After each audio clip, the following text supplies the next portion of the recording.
Welcome to this explainer.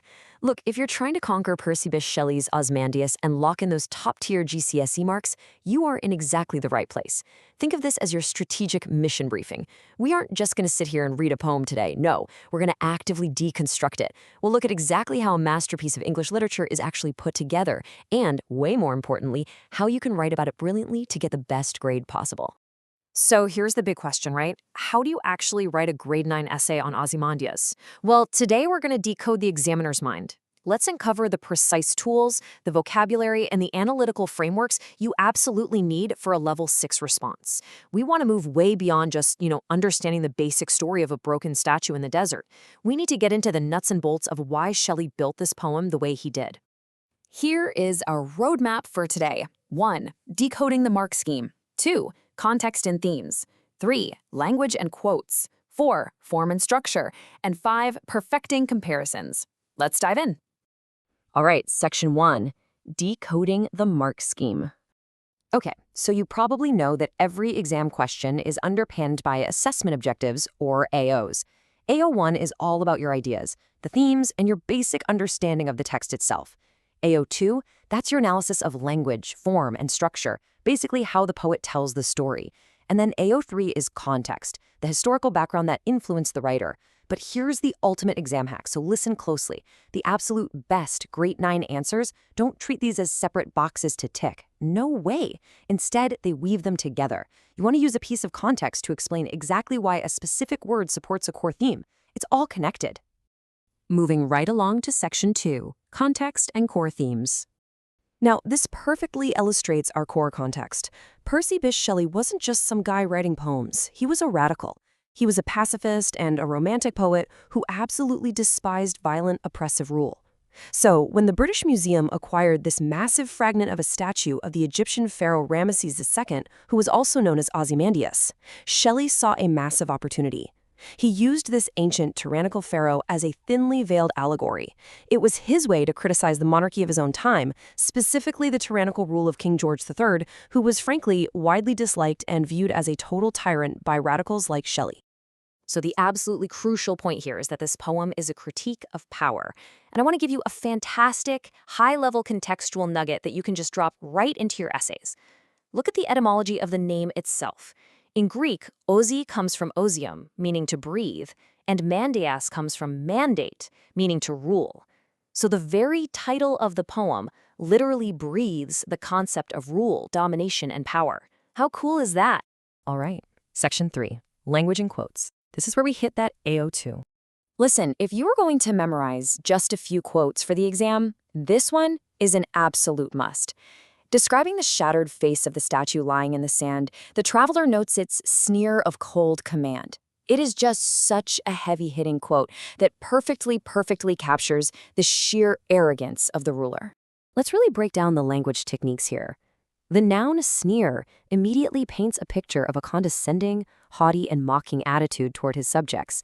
But the real grade 9 analysis here, it's the consonants. It's the repetition of that harsh, aggressive C sound in cold command.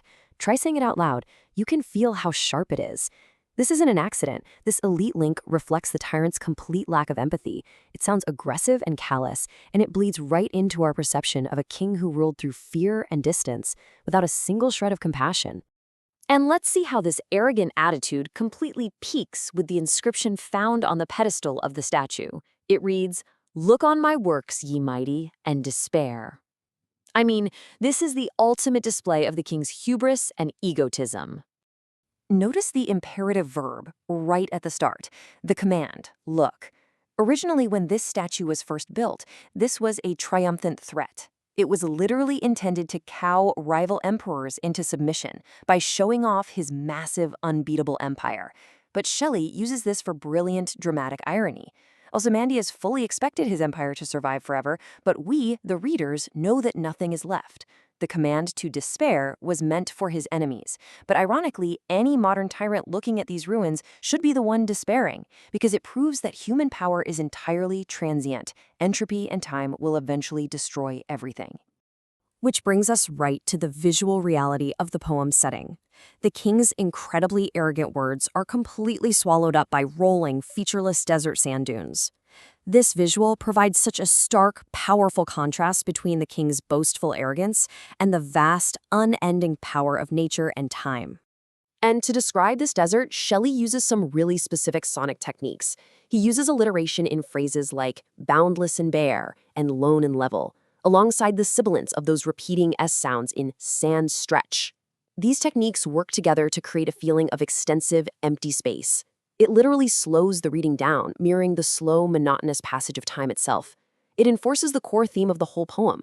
Human power and military might are entirely insignificant and transient, whereas nature and time, they are supreme and they will reclaim absolutely everything. Okay, Section 4, Form and Structure. Let's get into some grade 9 analysis. So Ozymandias is a sonnet, but it's a very specific kind. It's a broken sonnet. Now, traditionally, sonnets are poems associated with love and admiration, right? By using this form, Shelley's providing a deeply ironic critique of Ozymandias' egotistical self-love. But Shelley doesn't actually stick to the rules.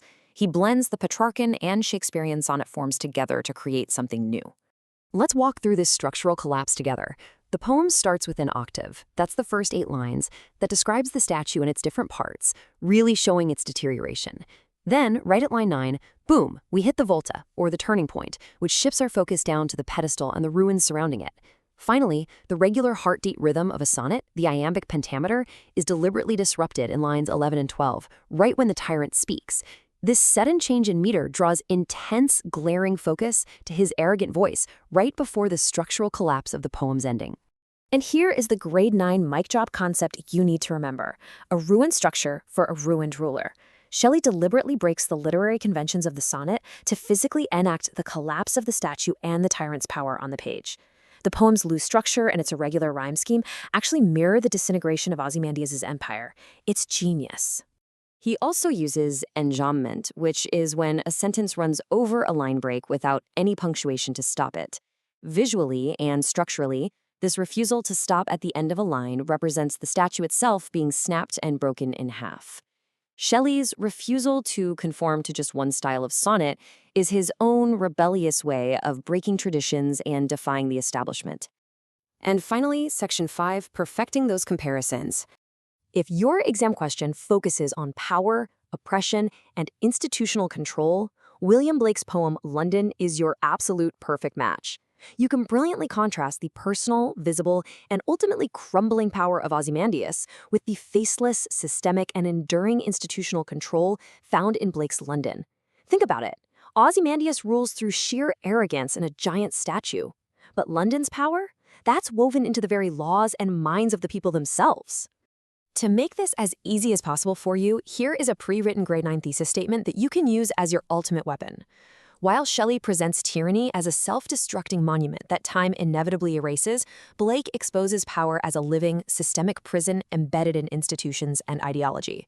I mean, that beautifully captures the comparison between physical, transient power and psychological, enduring control. As we wrap up this explainer, I want to leave you with a thought that goes far beyond the exam hall. Shelley warned us about tyrants who build giant statues to feed their egos. But as we saw with Blake, control can be so much more subtle. So ask yourself, as you look at the world today, are today's empires building monuments of stone to control us, or are they building manacles of the mind? Keep that question in mind as you revise. Good luck, and keep analyzing.